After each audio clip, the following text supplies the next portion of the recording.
예, 첫 번째 강제 수사. 경찰이요. 이 무소속 한동훈 의원이 과거 국민의힘 당대표 당시에 이 가족 명의로 윤 전 대통령 부부를 비방하는 글을 게시했던 이른바 당원 게시판 논란과 관련해서 처음으로 국민의힘을 압수수색한 사실이 뒤늦게 알려졌습니다. 이 채널A의 취재를 종합하면 혐의는 정보통신망법 위반입니다. 그리고 압수수색의 범인은 한동훈 전 대표, 한동훈 의원 가족 명의로 추정되는 5개의 아이디의 인적 사항과 해당 아이디로 작성한 다수의 게시물인 것으로 알려졌습니다.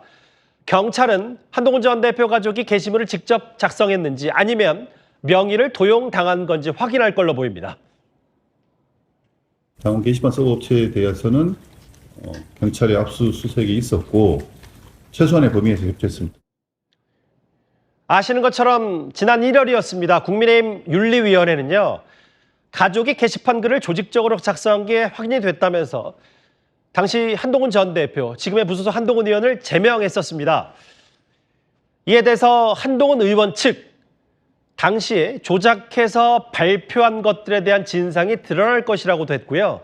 한 친한계 의원은 경찰 수사에서 명명백백 밝혀주면 오히려 편안해진다, 이렇게 전하기도 했습니다.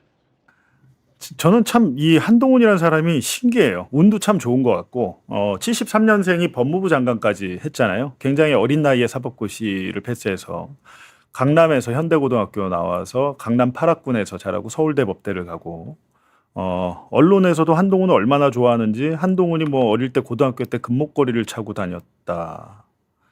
뭐 싸움도 잘했다. 뭐 이런 식으로 한동훈을 참 좋아하더라고요. 그래서 저는 이해는 안 됩니다만 하여간 근데 그렇다고 인생이 그렇게 계속 운이 좋지는 않아요. 언젠가 한번 제대로 자빠진 날이 옵니다. 저는 계속해서 이번에 또 국회의원 된 것도 진짜 미스터리 하잖아요. 저는 이번 지방선거 뭐 성공이냐 실패냐 의견이 많은데 그냥 딱 하나. 한동훈 국회에 들어오게 한 거는 너무 큰 패착이었다. 그거 하나. 뭐 서울시장 지고 평택 이런 거 저는 저는 그럴 수 있다고 봅니다. 선거란 게 알 수 없으니까. 근데 한동훈을 국회로 들어오게 한 것은 이건 너무 큰 패착이고 두고두고 큰 후환이 될 수 있다. 예를 들면 추미애 장관하고 윤석열하고 검찰총장하고 싸울 때 당시에 문재인 대통령이 추미애를 안 자르고 윤석열을 잘랐다면 어떻게 됐을까라는 생각은 해보잖아요. 원래 윤석열은 검찰총장을 한 다음에 민주당의 대선 후보를 하려고 했었어요. 근데 추윤 갈등 이후에 민주당에서 윤석열을 세울 수가 없다 보니까 윤석열이 재다가 국민의힘에 가거든요. 근데 그런 일이 뭐 인간의 삶은 알 수가 없습니다만 이번에 한동훈이 국회에 들어옴으로 인해서 더군다나 면책특권을 갖게 됐잖아요. 한동훈에 대한 구속영장을 청구를 해도 법원이 발부를 해도 국회에서 체포동의를 받아야 됩니다. 물론 체포동의가 되겠죠. 지금 민주당이 많으니까. 근데 한동훈에게 방탄 갑옷을 지금 입혀준 거나 마찬가지다. 그런 측면에서는 쉽지가 않은데 지금 매일매일 항상 이재명 욕해 뭐 민주당 욕해 뭐만 나오면 그냥 뭐 길 가다 넘어져도 이재명 탓을 하고 앉아 있는데 한동훈이 지금 제가 볼 때 용코로 걸렸어요. 왜 용코로 걸렸냐면 저는 예전부터 얘기했는데 이게 당원 게시판 이거 간단한 거 아니다라는 겁니다. 이게 무슨 중대범죄까지는 아니라 하더라도 본인이 당대표였을 때 벌어진 일이잖아요. 본인이 비대위원장 당대표 할 때 가족의 아이디를 동원해서 당원 게시판에서 윤석열과 김건희를 비방하는데 뭐 김건희에게 개목줄을 채워놔야 된다라고 뭐 이런 식으로 했는데 그게 끝이 아니에요. 제가 볼 때는 이 사건이 가장 엽기적인 것은 경찰 수사로 뭐 밝혀지겠지만 장동혁은 제가 볼 때 어느 정도 알고 있는 것 같습니다. 알고 있으니까 한동훈을 제명을 했겠죠. 그리고 장동혁은 아마 깜짝 놀랐을 거예요. 그때 제명만 하는 게 아니었는데, 제명만 하는 게 아니었는데 경찰 수사도 그냥 하게 해줬어야 되는데 그때 장동혁이가 이 압수수색을 막았죠. 막았어요. 그때 왜 경찰이 압수수색하러 왔다가 압수수색 못했어요. 막았는데 그때 그 압수수색을 하게 해줬어야 되는 데는 생각을 뼈저리게 했을 거예요. 왜? 한동훈이 당선됐으니까. 장동혁이 지금 계속 공격받고 있잖아요. 이거는 그러니까 장동혁 입장에서도 크게 실수한 거예요. 당시에 경찰이 압수수색하게 서버를 열어줬어야 되는데 그때 안 열어주고 한동훈이 와서 자기 계속 공격하니까 이제야 열어줬습니다. 최소 범위에서 협조를 했다라는 거죠. 이게 이제 서버 같은 건 어떻게 하냐면 전체를 다 복사할 수는 없으니까 당원 게시판과 관련된 데이터만 이제 체크를 해야 되잖아요. 해야 되는데 그렇게 최소 범위에서 했다는 것인데 그러면서 이제 저 장동영이 얘기하는 게 한 국민의힘이 얘기하는 게 당원 명부 압수색은 아니다. 그러니까 당원 명부 유출될까봐 당연히 안 가져가죠. 경찰이 이거는 사건과 관계가 없으니까. 게시판과 명부 관리 업체는 별도다라면서 이제 그 당원들을 안심시키는 겁니다. 안심시키는 건데 그럼 경찰은 왜 이걸 왜 할까라고 보면 일단은 이 복당에 대해서 지금 안철수가 복당 절대 안 된다고 그랬잖아요. 예, 복당 안 된다고 했는데 안철수 입장에서는 한동훈 국민의힘 들어오면 끝이에요. 예, 끝이라서 당연히 그렇게 할 수밖에 없는데 안철수가 그래서 이제 장동혁과 손을 잡았죠. 근데 2024년 11월 당원 게시판 글 논란이 의혹이 있고 한동훈과 가족 명의 작성자를 고발이 됐고 이건 이제 시민단체가 고발이 돼서 수사를 하고 있는 거고 제명이 됐고 친한계는 억울한 징계라고 반발을 하고 있고 반대파는 복당 운동권 586 운동권이 아니고 아주 이름을 잘 지었습니다. 예, 복당 운동권을 배제시키겠다. 한동훈 복당 안 된다라고 하는 건데 한동훈은 제가 볼 때 복당이 문제가 아니고 이게 제가 볼 때 어떻게 번질 수 있냐면 이건 제 이제 예측입니다. 예측인데 친한계에서 복당 막으려고 뭐 국민의힘에서 경찰 수사를 방관하고 있다라고 주장을 하는데 당연히 방관을 하죠. 걔들은 방관이 아니라 협조를 하고 있죠. 협조. 예, 협조. 이게 정확하죠. 협조를 하고 있고 압박용 수사다라고 하는데 압박용 수사가 아니고 시민단체 고발이 들어왔으니까 경찰이 확인하고 있는 거죠. 근데 한동훈이 여기에 대해서 뭐라고 하냐면 한동훈의 입장은 우리 가족이 쓰지 않은 것까지 우리가 쓴 걸로 덤태기를 씌웠다 장동혁이. 그리고 그 전에 얘기한 걸 보면 뭐 칼럼이나 기사 같은 거를 링크를 갖다가 올리고 소개했을 뿐이다라고 주장을 하는데 뭐 예를 들면 김건희에게 개목줄 채워야 된다 이런 것들은 가족들이 쓴 게 아니라는 주장이잖아요. 공정한 수사로 가족글처럼 발표한 조작이 오히려 장동영 니네가 윤리위원회나 니네가 조작해서 나 징계한 게 드러날 것이다라고 큰 소리를 치고 있는데 이거는 그냥 하는 얘기고 제가 볼 때는 이게 가장 중요합니다. 이번 경찰 수사의 핵심은 IP 주소예요. IP 주소가 뭡니까? 그 글을 어디서 썼는지 아는 거잖아요. 이게 가장 중요해요.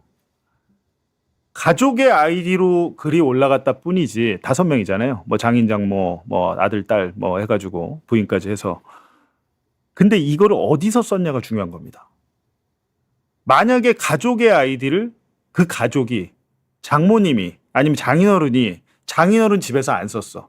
아이디는 장인어른인데 접속 위치가 만약에 여의도야.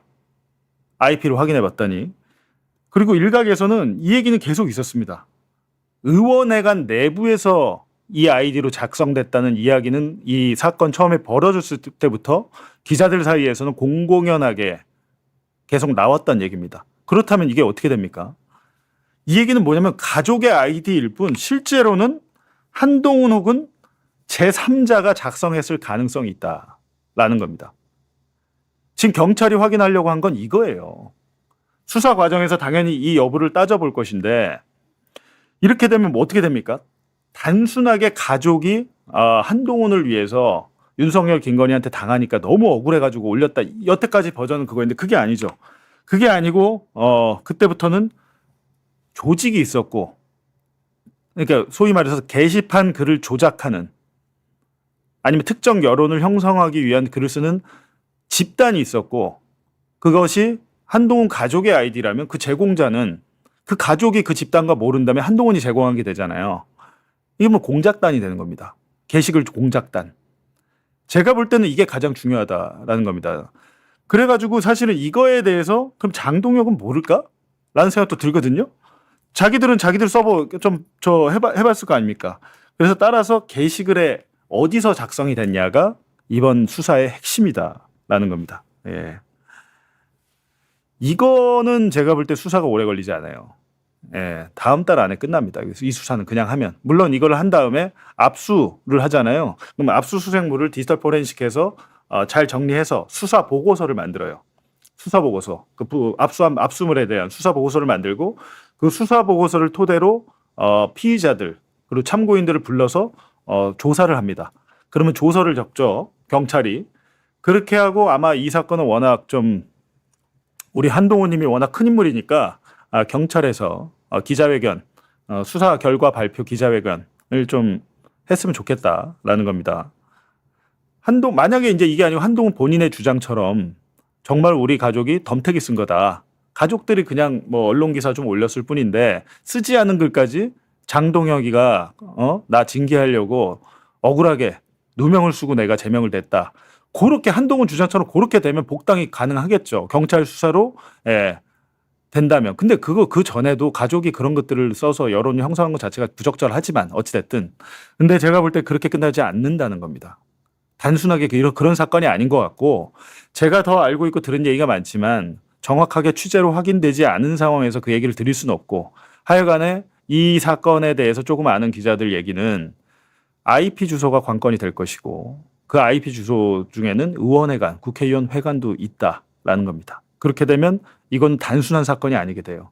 댓글 공작단, 게시글 공작단이 되고 거기에 만약 한동훈이 관계가 있다면 그거는 제가 볼 때 정치 생명이 끝나죠. 그 얘기입니다. 오늘 이 얘기를 제가 해드리고요.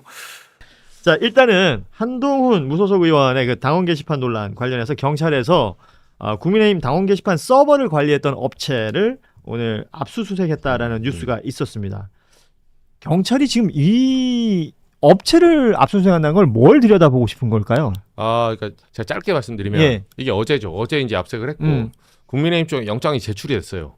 근데 그 서버를 당원들에 대한 문제이기 때문에 잘 보시면 이번이 당원 서버 압색한 게 처음이 아니에요. 그렇죠. 3번 정도 들어왔어요. 예. 뭐냐? 이전에 통일교 권성동 잡으려고 그때 열어줬습니다. 그렇습니다. 예. 영장 들고 와서. 그리고 그 전에 한동훈 씨의 명태균 그렇습니다. 서버 열어줬어요. 예. 이번이 3번째인데 이 서버를 이제 당원 명부를 사실 이게 굉장히 민감한 개인정보이기 때문에 그렇죠. 당에서는 항의를 많이 하거든요. 그래서 필요한 부분만 줬다. 정의연 사무총장이 이렇게 얘기하잖아요. 필요하지 않은 부분도 다 볼 수 있어요. 어차피. 그러니까 그 당원의 익명을 확인해야 되는데 필요하고 하지 않고를 수사를 그럼 가서 길바닥에서 하나요? 그렇죠. 어떻게 알아요? 일단 확보를 한 다음에 그 안에서 가려야 될 테니까. 그렇죠. 이게 형사 전문가를 말씀드리면 그 동석을 할 수 있습니다. 그러니까 포렌식 절차에 그 변호사랑 의뢰인이랑 같이 가서 컴퓨터 돌리는 걸 같이 옆에서 볼 수 있어요. 그래서 그 영장에 기재되는 혐의 사실과 어긋나는 것들을 쳐다보고 있다고 하면 스탑을 시킬 수 있고 추가 영장 받지 않은 걸 못 본다라고 할 수 있습니다. 할 수는 있는데 이거 하려면 아마 변호사가 한 2주 내내 그 서울청에 잡혀 있어야 될 거예요. 이것만 보고 있어야 되겠죠. 컴퓨터 앞에 있어야 될 거예요. 그렇기 때문에 아마 이런 사건 같은 게 보통 그런 사건 어디서 일어나냐면 이제 카찰 사건 카메라 촬영해갖고 이제 여자에 있는 예를 들어서 영장은 A 여자에 대해서 했는데 보니까 B 여자가 있어. 근데 그거는 사실 추가 영장을 받아서 해야 되는 체크를 거거든요. 해야 되겠죠. 그렇게. 그런 것들이라서 아마 가능은 할 텐데 그건 실제로 이루어지지 않을 것이다. 그리고 이런 경우는 좀 설명을 드리면 압수수색 영장이 나왔다는 건 검사가 청구하고 법원이 발부를 해줬다는 겁니다. 그렇죠. 그 얘기에 대해서는 아마 전방위적인 참고인 조사는 이미 완료됐을 것이고 이 혐의가 있다는 것을 인정을 한 채로 그렇다면 이 사실관계를 확인하기 위해 서버를 미러링 해갔을 겁니다. 서버를 떼가지 않고. 이 압수수색은 주요하다라고 보시는 거예요? 그렇죠. 왜냐하면 서버에서 이거는 뭐 당원 목록을 보는 게 아니라 너무 늦은 거 아니에요, 그러면? 아니죠. 이거를 아마 증거 보존 조치를 해서 서버가 덮여 써있지 않도록 하나를 미러링을 해서 떠났을 거예요. 이 떠놓은 거를 갖고 맞아요. 있던 거를 이번에 와서 주세요 하고 중간에 뭔가 조작이나 이런 게 할 수 없게끔. 당연하죠. 그럼 한동훈 떨고 있겠네. 그리고 거기엔 뭐가 들어가냐면 오늘 페이스북에 아무것도 안 올라요. 아니 저는 그렇잖아요. 저를 부르십시오. 저를 서울청 사이버 이수사됩니다. 가십시오. 아니야 안 불러줘요. 제가 이게 설명해요. 왜냐하면 이게 그렇다면 미러링이 됐다는 거는 여기서 서버 관리자가 중간에 그 단계 우리 정확히 얘기하면 명의도용 사건 중간에 단계가 닫혔던 적이 있습니다. 그리고 그렇죠, 예. 대량의 그 게시물이 지워졌는데 예. 그 지워진 로그까지도 확인이 가능해요. 예. 누구 권한으로 들어와서 누가 클릭해서 지웠는지가 확인이 될 겁니다. 예. 그러면 그 당사자는 이미 아마 참고인 조사를 이미 받았을 가능성이 높아요. 그럼 너는 누구의 지시를 받고 그걸 지웠니? 라는 거에 대해서 어느 정도 확보한 채로 물증 확보를 했다. 즉 이렇게 조사를 했죠. 그러면 여기에 대해서 다른 성명불상 피의자죠. 성명불상 피의자가 몇 분 있습니다. 진 씨 몇 분과 이제 한 씨 몇 분이 있겠죠.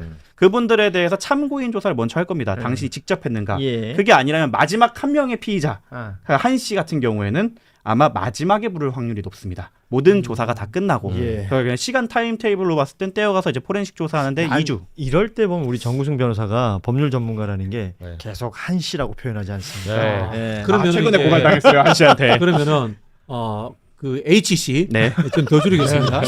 히어씨가 예. 만약에 그 사실로 드러났을 때 적용될 수 있는 범죄 행위는 뭐가 되나요? 첫 번째로 당 게시판을 만약에 명의도용으로 누군가가 했다라고 한다면 업무방해죄가 될 것 같습니다. 그리고 두 번째로 이 사건이 단계 게이트라고 불리지만 사실 본질은 두 가지예요. 그 명의도용으로 그 당 게시판을 내 이름으로 썼냐? 왜? 그거고 그거죠. 두 번째는 당내 조사 무마가 있습니다. 그 이정주 기자님께서 그 예. 취재했듯이 누군가 당내 조사를 하고 있는 거를 당 대표실에 여성이 전화를 해서 막았다라는 혐의가 있는 것 같은데 그거 같은 경우는 두 가지 한 가지 행위로 두 가지 법령이 적용될 것 같은데 증거 은닉이나 인멸 혹은 이게 자체로도 당내 조사라는 공정한 행위를 막았기 때문에 이것도 업무방해가 될 수 예. 있다. 그래서 공소시효 7년 아직 2년밖에 안 지났으니까 5년 남았고 유죄가 나올 경우 피선거권 10년 박탈입니다. 근데 이 정도면 입건되는 순간 바로 구속. 아니요, 구속은 사실 필요가 없는 게 필요 없어요? 증거인멸을 증거를 다 갖고 하기에는 있죠. 서버가 이미 떠져 있고 아, 네네네. 그리고 이제 뭐 도주는 근데 패문부제가 많아서 이 사람이 나 나름 할 필요가 아니 없네요. 이제는 의원회관에 있는데 어떻게 패문부가 될 수 있겠습니까? 이번에도 당시 특검도 사실 패문부제가 계속 됐다. 아예 이제 특검에서는 안 부르겠다까지 얘기가 나왔으니까. 이 치킨 배달하는 곳으로 제가 가 있겠습니다. 아 치킨 배달하는. 그래서 거죠? 아마 그리고 업무방해죄가 사실 그렇게 형량이 높지는 않아요. 그래서 사실 이거 술 먹고 사실 경찰 간부들 나 이거 하면은 보통 걸리는 게 공직방이죠 그것들은. 아 이게 근데 지금 이게 벌금형 이상이 아닌 금고형이 나올 수 있잖아요. 아 가능성이 높죠. 왜냐면은 그 뒤에 행위들이 굉장히 악질적이잖아요. 피선거권 문제가 걸리잖아요. 그렇죠. 걸리죠. 예, 그렇기 아, 때문에 그리고 지금 이- 페이스북을 이 문제는 이 방송은 뭔가 굉장히 기대감에 가득 차서 하는 것 같아요. 네. 어. 저 단계 다이빙이라고 하나 특집 한번 했어요. 제가 조만간 제가 모든 걸 다 풀었는데 우리 질문한 기자에서 안 풀었던 거 여기서 한번 풀고 저는 사실은 지난달 12일에 7월 12일경에 홍보국 당 관계자들이 소환조사를 받았어요. 저는 알고 있었어요 다. 저한테 다 알려줍니다. 아하. 왜냐하면 단계 전문기 때문에 매일에 하루에 수백 개씩 들어와. 어허. 이 기자님 이것도 알아보시오. 저것도 알아보시오. 어. 제가 그 읽어 일일이 답변하느라고 그거 알아보고 했는데 이미 그 홍보 쪽에 사람들은 다 조사를 받았고 진술서는 다 나와 있어요. 예. 예, 그리고 다 나와 있고 오늘 이제 마지막 파이널 압색을 했을 뿐이에요 어제. 이제 그- 물증 확보. 네, 그러니까 간 사람들이 어느 정도 얘기를 해줬어요. 그럼 그때 서버는 몇 시부터 닫았냐? 예, 예. 그럼 닫았다면 여러분 직원 있으면 누가 본부장은 누구냐? 본부장 그러면 당신은 누구 지시로 받았냐? 왜 새벽에 갑자기 그 델리트 키를 눌렀냐?부터 시작해서 진술서는 다 받아 있고. 그렇죠. 그 디테일들이 다 있을 것이고. 그리고 예. 이거는 우리가 유식한 말로 PD 게임 쓸 필요도 없어요. 관계자가 몇 명인데 거기서 거짓말하면 그 들어간다니까요. 그러니까 어차피 진실을 말할 수밖에 없는 구조예요. 그러면 누가 사주를 했든 모르겠지만 사주를 했든 혼자 했든 무조건 한 놈 나와야 돼요. 한 명은 나와야지. 한 명은 뭐 대신 깜빵을 가든 본인이 총 떼먹고 가든 아니면 뭐 불든 예. 알아서 하시면 됩니다. 예. 근데 수사기관에 명명백백하게 정말 안 했다 그러면 한동훈 전 대표님이 이런 지금 음해를 받고 있잖아요. 제가 그걸 벗겨드릴 테니까 지금 이제 경찰에 출석하세요. 그렇죠. 정정 하나 하겠습니다. 그쪽 고소고발이 원하시는 거기 때문에 제가 고발당한 건 한동훈 측으로 예상되는 분입니다. 예. 한동 측은 아니고 네, 측은 확인 안 돼요. 예상되는 고발이니까 분이다. 예상됩니다. 예. 자, 지금 얘기해 주신 것처럼 이 당원 게시판을 이제 명의를 도용해서 뭘 쓰거나 했으면 국민의힘 이 당에 업무를 방해했다는 혐의가 있을 수 있고 더 중요한 것은 당내 조사 업무를 무마시키는 어떤 일련의 상황들은 이거는 압력이 가해지거나 위계에 의한 것이 될 수 있는 위력에 거잖아요. 그렇죠. 예. 그러면 위력에 의한 것이 될 수 있으면 이 또한 또 하나의 위법 상황이 될 수 있는 거라서